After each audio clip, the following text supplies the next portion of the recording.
The match evenly poised. 163 for 7. That's Kings 11 Punjab having been sent into bat by the Delhi Capitals. Confirmation they'll need 164 to win. Gayle, 69 in 37 balls. And we saw a decent bowling performance from Delhi with Lamachani and Patel getting wickets, 5 between them. Here in the studio with Deepdas Gupta and also Sean Tate as we review what's happened in our halftime show here on ESPN Cricinfo. It's really delicately poised, and that last over could be key. It could be. I think that's a good total, but I still think they were better placed after 10 odd overs. Gayle was still out there. They were somewhere around after 12 overs, they were 100 or something. Yeah, from that perspective, I mean, they've got a good total on a turning surface, but maybe they could have got another 10 odd runs. They could have squeezed 10 odd runs more from that innings. But having said that, 163 again is a good total on the surface. Yeah, and Delhi had many bowlers that stepped up to the mark today, Sean. They did. There's some good figures in there. I mean, you talk about Lamachane coming in.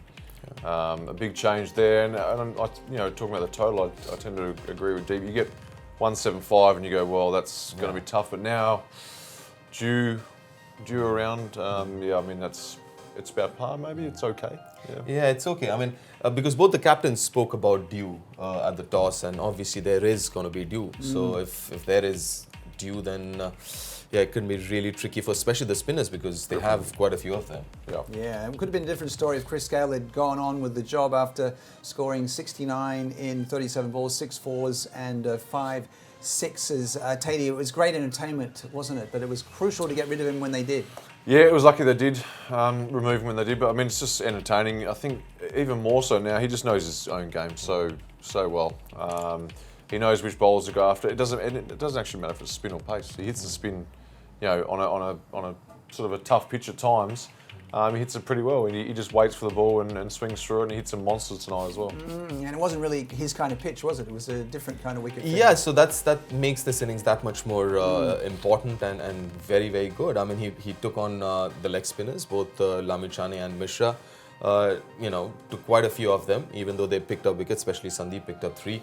But again, a very, very important innings on a surface which is crumbly, which is not very Gaelish kind of a pitch.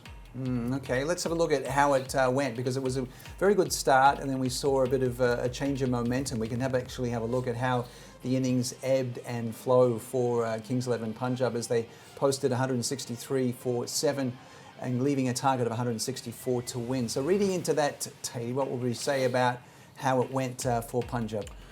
Look, I think the start was really good. Obviously, Gayle was obviously a big part of that. And then a couple of decent overs at the death there. But I still think, all in all, Delhi did bowl pretty well at them. And with a guy like Chris going like that, I felt they held their nerve quite well. There's some great performances in the field, as we're just seeing on the screen here now. But and that helps. They fielded quite well. And we don't always see that in T20 games nowadays. Yeah. And Rabada, he got hit for 6 on the very last ball, but that was a good performance, as was from Lamachani. Yeah, absolutely. I mean, that's what you want, actually. I mean, if you look at your spinners, especially your wrist spinners and attacking spinners, you don't mind if they go for 9-10 runs and over, how Sandeep Lamachani went. But what you want is him picking up those wickets. Those wickets are the key there. And because they lost wicket, we saw that innings progression. In the middle overs, the fact that you picked up those wickets that made sure that they didn't go and score 175, 180. You need bowlers like that, but you also have bowlers like Rabada and Ishant who will be economical, but you also need bowlers like Lamachani who are a little more attacking, your wicket takers, and you don't mind them as long as they're picking wickets if they go for a few. All right, let's get a question there from Sanjeet. How would you rate the performance, Sean, of Lamachani? Yeah, I know Deep's certainly been talking about having him back in that side for a while now, and I think that was an important change for him, especially if they're going to be on this deck for the next couple of games, or it's going to be their home pitch, obviously, for the season. But he's good. I thought it was interesting watching him against Rahul. You kept on with Wrongan, and we're sort of sitting there, and obviously Gayle was playing really well, and then picking him, and then he bowled a great leg break, and did him in. So he sort of set him up well, but in the process of setting up setting him up, he went for a few runs. So. Yeah, I think it said it was like 55% roughly wrong and about 45% leg breaks. But the really good stumping from Richard Punt. We spoke about it in the mid-innings show, and Punt's performance with the gloves was pretty good. It was very good. I mean, very good, and that's what I've been talking about for almost a month. I know there've been other versions of it as well from people who matter a little more at this point in time. But having said that, I mean, listen, he's a much improved keeper. There's no two ways about it, and he's India's future as far as gloves as a wicketkeeper batsman is concerned. And it's good to see that he's improving and he's taken it in the right spirit. The criticism, including his non-inclusion in the World Cup squad. I think it's good to see that a youngster is taking it in the right spirit. Yeah, do you think it's on his mind, Sean, when he's playing in the IPL, that he's missed out on the World Cup squad with India and he wants to prove a point with his work behind the stumps? It's pretty hard not to have it in your mind, I think, and especially in this country, the cricket, it's just talked about everywhere you go. You can't really escape it. And at this time, obviously, with the World Cup stuff being announced, it's been the talk of the town. So, it's hard to escape it, but you've got to move on. And he's young. He's got plenty of opportunity. He's got some good people around him. Delhi that can work through that as well. So. Okay, another question. We got it from Gershan Sethi. Punjab have defended a low total in Delhi last year. Would it be similar tonight? Again, we're going to think about the dew and how that's going to affect things there at the Kotla. And listen, they have the bowling unit. As both of us mentioned, I think 163, 164 is a good total. But is it a match-winning total? Is it a safe total? No, it's not. They need to bowl well, and especially under the conditions with dew. Spinners will have a very tough day, kind of gripping the ball and all that. It seems to me like it's going to be a good close encounter here. Okay, let's have a word on Ravi Ashwin's bowling, ahead of this run chase, Sean.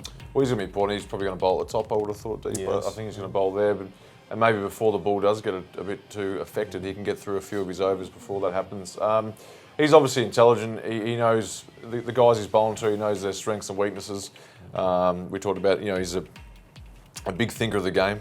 Thinks a little bit differently. Probably too smart for his own good sometimes as well. But no, he's doing well with this team. I think he seems to me like he's been a decent leader for the Kings as well. And of course, he spoke about the mystery bowler who we saw with the cameo with the bat there, Harpreet Brar, and what we can expect, because he said, we don't know what he's going to be doing. We're going to take a good look at him and play him out for an over. To be honest, I mean, haven't seen much of him, to be very, very honest. So, I really don't want to go with what Ashwin had to say, because we know he's very good at it. He's playing mind games and all, and before the game, he's just put it in everyone's head. You know what, there's a mystery spinner. So I'm just going to hold on to my thoughts about him, and maybe after looking at the first few deliveries. But listen, as a batsman, that's what Ashwin also mentioned, that he can bat, and he can. Those 20 runs that he got off 12 was, could end up being a match-winning knock there. And he looked good. Most importantly, he looked good. Someone was batting against Rabada, one of the top bowlers in the world, obviously playing him for the first time, and he looked very comfortable. And this is what I look at youngsters playing in IPL is it's not just the technique and scores and performances, it's the temperament. Okay, question for Sean. Delhi lacks someone in a finisher's role. Who would be a finisher for Delhi tonight? Who are you looking towards? Look, that's probably a good question, because I think that's why the top order needs to, if you're going to worry about someone at the end making the runs for you, I think if you've got a batting side like theirs, they shouldn't have to worry too much. That's why a guy like Punt, obviously you can bat the top order, but if he's in at the right time at the end and can show everyone what he really is made of or capable of, what we've all seen, you look to a guy like him, and even Sri has to bat deep. And if those guys are in towards the end, then it could be good. I don't know too much about Rutherford. Neither do I. But apparently all reports he can hit the ball a long way. Yeah, I mean, I don't know whether this surface will suit him or not, but it seems like an exciting talent. All right, prediction time, guys. It's a tricky one, this one. It's not obvious who's going to win this, is it?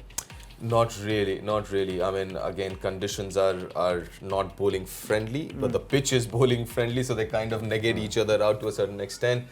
To be honest, for me, it boils down to how Delhi is going to take this whole surface thing out of their head, and can they take it out of their head? And just watch the ball and play the ball, rather than thinking what might happen after pitching. I mean, they just need to, be not thinking too much about it. Just watch the ball, play the ball. Yeah, and effectively, the same records, 5 wins, 4 defeats. This, in a way, could be one of these teams could miss out on the finals, right? If they lose, the one that loses this game could miss out. No doubt. It's important for both. I look at it for Delhi as well, and if they're going to, if they lose another game at home, it's like, righto, well, how's this team? And then go into finals, are they the real deal? Where I think if they win, if they chase us down tonight, everyone sits back and goes, they are the real deal, and they can deal with these conditions themselves. And it's a great chance to exercise the demons in their heads. Chase 164 as like, you know what, doesn't matter. 2 more games to go at home, bring it on. All right, don't think about the dew, don't think about the pitch, just get 100. Think about the dew because that's in their favour. It's true. That's true. Yeah, just focus on the run chase. Yeah, absolutely. Don't try and think about all the other things going on. Absolutely. Okay, thanks to Deep Dasgupta and Sean Tate. 164 to win for Delhi, facing up there to Kings 11 Punjab, match 37 of the 2019 IPL.